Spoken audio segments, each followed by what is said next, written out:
ప్రియమైన ప్రియమైన గ్రామస్తులారా, యేసుక్రీస్తు నామం పేరిట మీకు శుభాభివందనం తెలియపరుస్తూ మీ గ్రామానికి మేము వచ్చి ఉన్నాము. ఈ 2024 సంవత్సరంలో ఈ నవంబర్ మాసంలో ఈ 20 తారీఖున మీకు తీసుకొచ్చిన శుభవార్త ఏమనగా, మన ప్రభువు యేసుక్రీస్తు వారు 2024 సంవత్సరం క్రితము కన్య మరియ గర్భంలో జన్మించారు. 33 సంవత్సరాలు ఈ లోకంలో జీవించారు. ఆయన రోగులను స్వస్థపరిచారు, దయ్యములను వెళ్ళగొట్టారు, అనేకులను సువార్త ద్వారా ప్రభు రాజ్యం చేరమని ఆయన కూడా ఇదిగో సువార్త నమ్మి దేవుని రాజ్యం సమీపించడానికి సువార్త నమ్ముడని ఆయన కూడా లోకంలో సమాచారం అందించారు.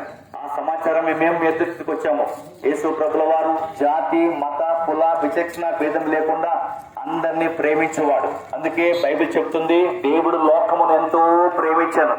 లోకమనగా దేశమంటే మట్టి కాదు, మనుషులు అన్నట్టుగా లోకమంటే దేవుని పిల్లలే. అలాంటి దేవుని పిల్లలని మిమ్మల్ని యేసు ప్రభు ప్రేమిస్తున్నాడు. కనుక యేసు ప్రభు ద్వారా మీరందరూ పాప క్షమాపణ పొంది నిత్య జీవానికి వారసులు కావాలని మీ యొక్క సువార్త తీసుకొచ్చే కనుక ఈ సువార్త నమ్మి మీరు నరకమన పడుతున్న పాతాళాన్ని తప్పించుకొని మోక్షం చేరాలని తెలియపరుస్తున్నాం. కనుక యేసు క్రీస్తు 2024 సంవత్సరం క్రితమే ఈ లోకములకు వచ్చి నిన్ను ప్రేమిస్తున్నాడు. కనుక మారు మనసు పొంది ఈ లోకంలో నీవు నిత్య జీవనం పొందాలని ప్రేమతో మేము తెలియపరుస్తున్నాం. యేసు క్రీస్తుకు తెలుసుకొని మోక్షం చేరాలంటే యేసు ప్రభుని సొంత రక్షకుడుగా హృదయంలో చేర్చుకోవాలి. ప్రభువా, నేను పాపిని అని ఒప్పుకొని నోటితో ఒప్పుకొని హృదయంలో విశ్వసిస్తే నీవు రక్షించబడతావు, నీ కుటుంబం రక్షించబడుతుంది. నువ్వు నరకంలో వెళ్ళకుండా, పాతాళములో ఉండకుండా మోక్షం చేరే అవకాశం ఉంది.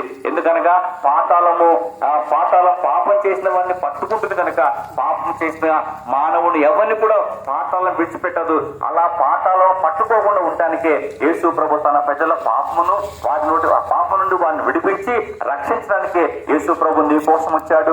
ఆకాశానికి భూమికి మధ్యలో మనందరి పాపాల కోసం ఆయన సిలువలో రక్తం కాచి చనిపోయాడు, సమాధి చేయబడ్డాడు, తిరిగి లేచాడు. ఆ యేసు ప్రభుని నీవు విశ్వసిస్తే, నీవు నీ పాపాలను విడిచిపెట్టి ఆయన సొంత రక్షకుడుగా చేర్చుకుంటే నీవు నీ కుటుంబం రక్షించబడతానన్న సువార్త మీకు తెలియపరుస్తున్నాం. మరిన్ని విషయాలు తెలుసుకోవాలంటే ఇదే ఎఫ్రతా ప్రార్థనా మందిరంకి వచ్చి యేసు ప్రభువును తెలుసుకొని పాతాళం తప్పించబడి నిత్య జీవం పోవాలని యేసు ప్రభు పేట మీకు తెలియపరుస్తూ ఈ మాటలు ప్రకటిస్తున్నాం. ఈ మాటలను దీవించును గాక.